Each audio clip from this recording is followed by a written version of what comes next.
evaporated. Those who had tried to portray him as a victim of systemic oppression now struggled to reconcile these new truths. A divided city, Oakland has long existed at the intersection of resistance and rebellion. In the late 1960s, it was the birthplace of the Black Panther Party, a response to decades of police brutality and systemic neglect. That legacy still lingers in the soil of East Oakland, and it colored the reaction to the Lovelle Mixon shootings. In the week after the killings, two separate Oaklands began to emerge.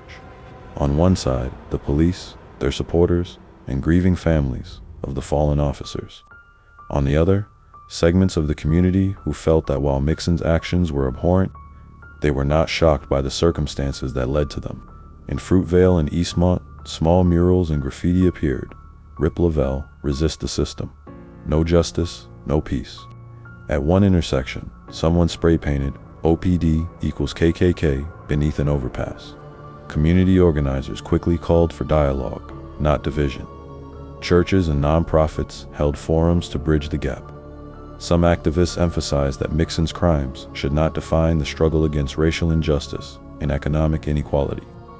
Others were more combative, using the incident to highlight what they saw as a pattern of aggressive, often unjust policing in Black communities.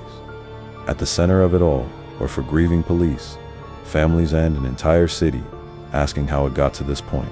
The joint funeral for the four slain officers ECT, Mark Donican, Officer John Hege, SGT, Irvin Romans, and SGT, Daniel Sakaya, was held at the Oracle Arena on March 27, 2009.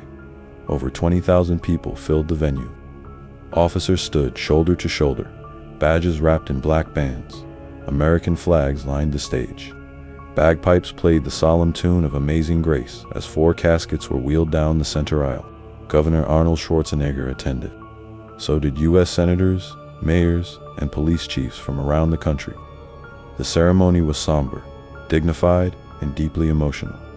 Family members gave eulogies through tears. Officer Hege's mother called him a man who believed in giving second chances. SGT, Sakai's widow, read from his journal, quoting a passage about finding peace in public service. The city came to a standstill.